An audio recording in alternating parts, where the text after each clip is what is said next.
Olá, aluno da Univesp, eu sou José Roberto Kassai, professor da disciplina Gestão Financeira e de Risco, e vamos dar início ao módulo 2. Então, lembrando que vocês já assistiram em duas partes, dois vídeos sobre conceitos básicos e noções de risco.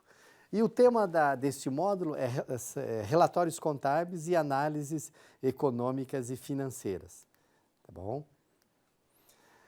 E eu preparei uma apresentação aqui, assim, rápida, né? Vamos começar refletindo, vamos, assim, pensar em abrir uma empresa. O que nós poderemos pensar para abrir uma empresa? Um local. Então, nós podemos, por exemplo, alugar. A opção seja aluguel. Nós podemos comprar aqui instalações, máquinas, móveis e utensílios, veículos, outros aqui. Então, aqui a gente está supondo alguns valores. Nós vamos pensar, obviamente, na folha de pagamento, despesas com água, luz, propaganda, outras despesas. Tá? Vamos pensar no estoque mínimo. Quanto que nós temos de estoque mínimo para essa determinada empresa? Vamos imaginar R$10.000. Tá? Vamos precisar de um capital de giro, de um caixa pequeno para pagamento das pequenas despesas do dia a dia. Tá? E será que tem mais coisa? Tem. Então, a primeira pergunta que eu faço para vocês, qual que é a política de estocagem que vocês vão determinar? O que é isso? É o prazo médio de recebimento, de renovação dos estoques. Tá? Vou imaginar que vocês definiram 10 dias. Esse prazo é quanto maior, melhor ou quanto menor, melhor? Obviamente, quanto menor, melhor. Tá? Aí vocês definiram, por exemplo, aqui 10 dias. Significa que, se vocês definiram 10 dias por mês, no mês vocês vão girar 3 vezes. Tá? E se vocês querem ter um estoque médio de 10 mil, significa que vocês vão ter um montante de compras médio de 30 mil. Tá bom? Que mais? A empresa vai pagar impostos, vamos imaginar um Simples Nacional, aqui a gente está supondo uma alíquota de 10%. Quanto que nós temos que faturar? Aí nós calculamos aqui, chegamos em 10 mil. Ou seja, você soma aqui os custos, as despesas e soma também o lucro, dá 90 mil aqui. E aí vão pagar 10% de imposto. Então, 90 mil divide por 0,9, faz a conta por dentro, vocês chegaram num faturamento de 100 mil. Ou seja, nós vamos ter que faturar R$100.000 por mês. Tá? Aí eu pergunto, qual que é a política de vendas de vocês? Qual que é o prazo médio de recebimento das vendas? Obviamente que vocês não vão ter vendas à vista, venda a 15 dias, 30 dias, 60. Qual que é o prazo médio ponderado? Vou imaginar que vocês estipularam aqui em 30 dias. O que significa isso? Significa que vocês vão ter que ter um montante de duplicatas a receber para financiar o capital de giro dos seus clientes equivalente a um mês de faturamento. Vocês vão ter que ter R$100 mil aqui para bancar. Tá? Então, aqui nós acabamos de dimensionar qual o montante total de investimento. Então, aqui, por exemplo, nós vamos precisar de R$295 mil para abrir essa empresa. Ok? Agora vamos pensar do outro lado. Aonde nós vamos buscar esse 295? Tá? A primeira alternativa é com sócios, então o capital próprio. Vou imaginar que os sócios dispõem só de 1/3 desse valor aproximado. Tá? Então, o sócio só dispõe de 100 mil. Falta quanto? Falta quase 200 mil, 195 mil. Aonde nós vamos buscar isso? Acho que a maioria de vocês pode estar pensando, vamos buscar em banco, financiamento. Mas aí eu pergunto, será que não existe uma forma mais barata ou mais fácil, mais operacional de conseguir financiar esse dinheiro antes de levantar recurso em banco? Tem sim. Aí eu pergunto para vocês, qual que é o prazo médio de pagamento das compras? Vamos imaginar que vocês definiram aqui 30 dias. Ou seja, da mesma forma que vocês estão financiando os clientes, qual é o prazo médio de pagamento dos fornecedores, contas a pagar, etc, etc. Vamos imaginar que vocês definiram essa estratégia em 30 dias. Então, o que significa isso? Significa que o seu fornecedor, ou os fornecedores, vão te financiar, em média, um mês de compra. Tá? Se a gente estimou aqui um mês de compra 30 mil, e o prazo médio é exatamente 1 mês, significa que, na média, o fornecedor vai te financiar 1 mês de compra. Então, é R$30 mil a menos para buscar em banco. E a mesma coisa a gente pode fazer com folha de pagamento, ao invés de pagar à vista, você paga no dia 5 do mês que vem, outras contas a pagar, etc, etc. Então, só aqui nós já conseguimos 60 mil. Aí o restante, aí não tem alternativa, não tem mais capital próprio, vai buscar em banco, tá bom?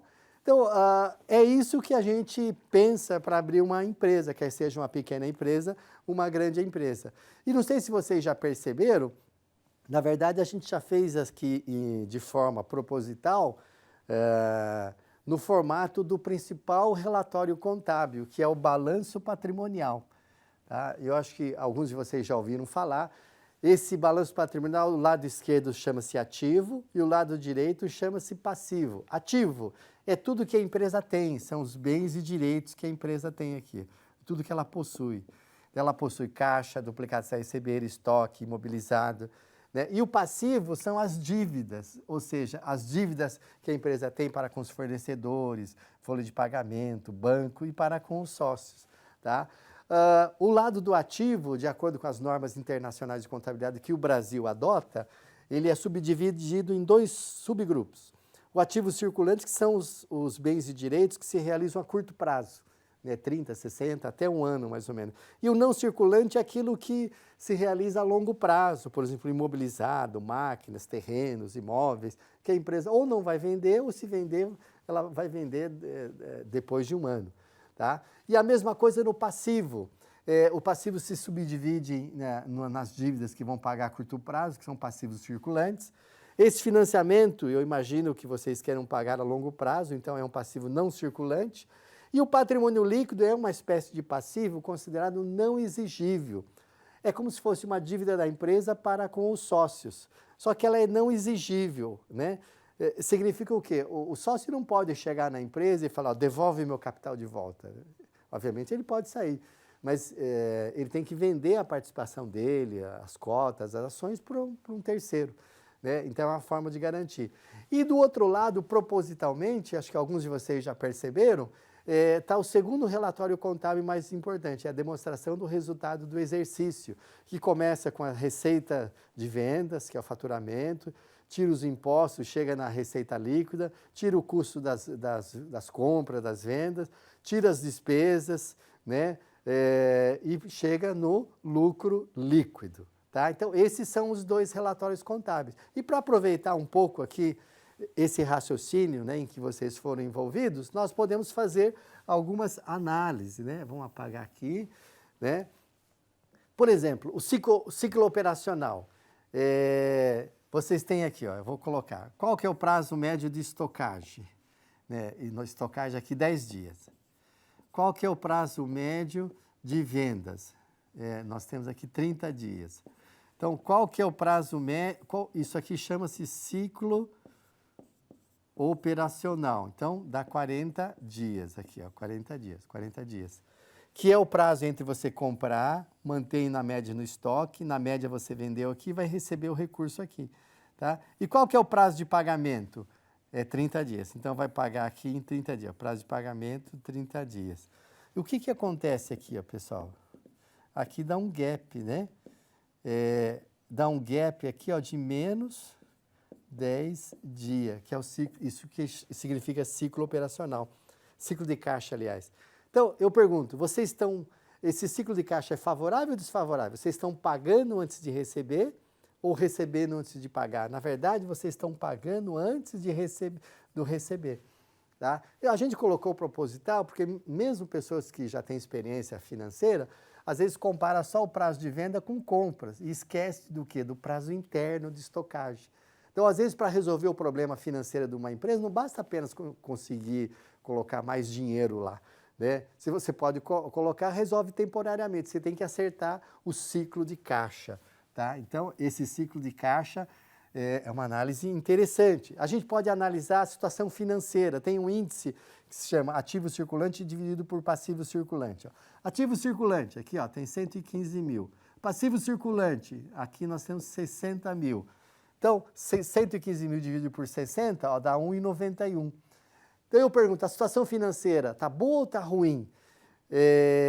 Acho que intuitivamente a maioria de vocês já entendeu, a situação financeira está boa, né? Por quê? Esse índice teria que ser maior ou igual a 1. Se é 1,91, significa o quê? Que para cada R$1 de dívida no passivo, a empresa tem mais de 1, tem 1,91. Então, ou seja, a situação financeira está boa. A situação econômica, a gente vai avaliar em continuidade, a margem de lucro, 30%, o giro, 0,34 vezes, ou seja, você está faturando 100 mil, o seu ativo é quase 300, e você está girando 0,34 vezes ao ano. Aí você pondera o que ganha na margem com o giro, dá uma taxa de retorno de 10%.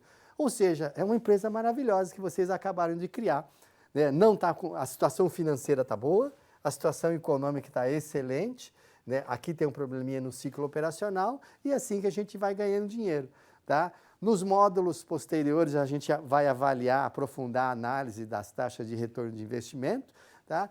E para finalizar, né, esse exercício, né, que mesmo quem não tenha conhecimento contábil consegue ter uma noção, vocês viram os 2 principais relatórios contábeis. A legislação brasileira, que segue as normas internacionais, aqui ela prevê 6 demonstrações contábeis. Né? O balanço patrimonial, que vocês já conhecem, a demonstração do resultado do exercício, que nós vimos também.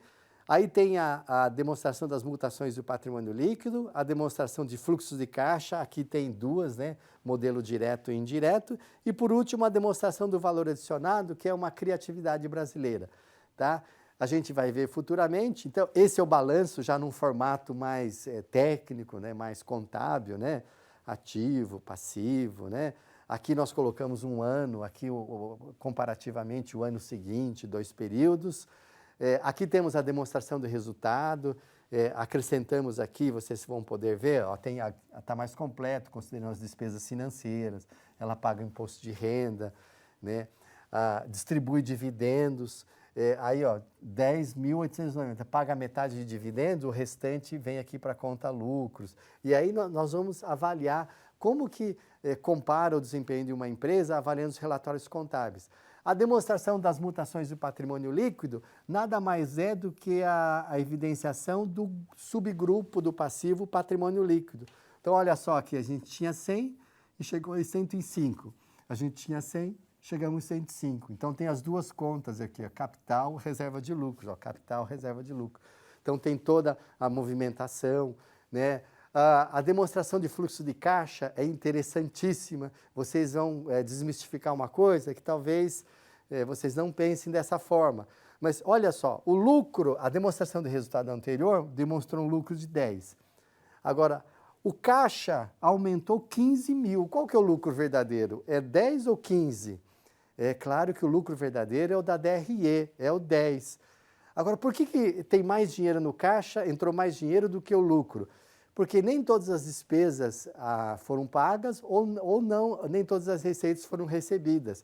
Aí tem o fluxo de caixa direto, indireto, que demonstra toda a movimentação de caixa e dá para a gente avaliar com a DRE. Né? Então, olha, por exemplo, como é fácil de entender a demonstração de fluxo de caixa. Esse 15 mil, a gente identifica que recebeu 100 de clientes, pagou fornecedores, outras receitas, pagou salários, pagamos dividendos, aí deu uma variação de 15 mil. A gente pode separar essa variação de caixa entre a geração de caixa operacional, que é o dia a dia, a geração de caixa de investimento, se comprou imobilizado, máquina, e a geração de caixa de financiamento, se obteve novos empréstimos, se distribuiu dividendos, etc, etc. E tem o método indireto, que na verdade, olha, o lucro foi 10, mas a variação de caixa foi 15. Então aqui a gente concilia a diferença entre o lucro e o caixa. Então qual que é o verdadeiro lucro que pode ser distribuído como dividendos? É o 10. Agora, por que tem 15? Porque existem as diferenças intertemporais, a gente vai discutir isso nos próximos módulos e vocês vão entender na leitura. E por último, a demonstração do valor adicionado, que é muito interessante, ela surgiu para complementar a DRE. A DRE é uma demonstração muito egoísta. Qual que é a linha mais importante? É a última. Começa no faturamento, chega no lucro. Né? Mas nem sempre as empresas que geram mais lucro são as empresas que são melhores para a sociedade ou para o país. Então, a DVA, que é a demonstração do valor adicionado, é uma DRE escrita de forma diferente. Então, ela apura o valor adicionado, o valor agregado, começa com o faturamento.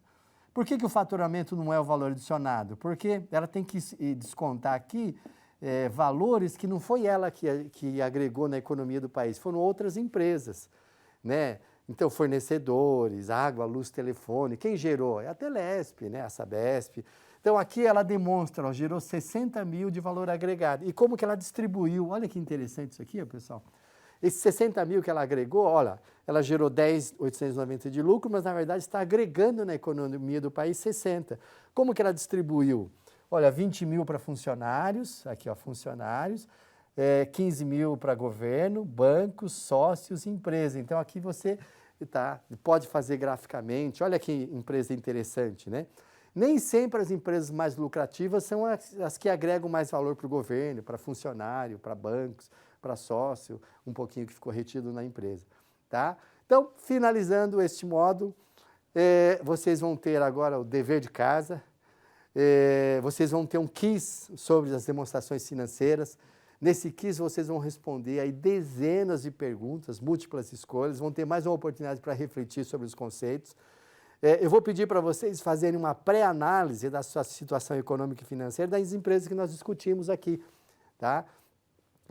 E eu vou pedir para vocês lerem também as demonstrações financeiras das duas maiores empresas, uma do mundo e outra do Brasil, que é a Petrobras e da Apple, né? É isso que nós vamos discutir no próximo módulo. Então, o quiz vocês realizem, né? O dever de casa, vocês olhem no material, a gente vai chamar isso aqui de quadro clínico de análise de balanço. É como se fosse um quadro clínico médico. Ó, liquidez, a gente já falou um pouquinho. Ó, lembra da margem, do giro, do ROA? Então, aqui vocês vão ver cada um desses indicadores. Aqui tem a fórmula. Vocês vão calcular aqui, né, o valor aqui, vão calcular aqui, né? Poderiam comparar com parâmetros de mercado, e aqui analisa a tendência. Se você estivesse comparando vários anos, então se aumentou ou se diminuiu. Então, vocês calculem isso em casa e tente fazer uma pré-análise, ver o que vocês conseguem entender. E por último, eu separei aqui de forma bem simplificada, né, o balanço da nossa maior empresa brasileira e a maior empresa americana. Então, tente aproveitar isso que nós aprendemos e analisar esses relatórios. Aqui tem o balanço, aqui tem a demonstração de resultado. Ó, só para ter uma ideia, né? A cotação da ação da Petrobras está menos de $5. A Apple está 156. A nossa empresa vale menos do que custa. A Apple vale quase $1 trilhão, quase mais da metade do PIB brasileiro, uma só empresa. Então, a gente vai se divertir com isso, nós vamos calcular tudo isso, né? E até breve.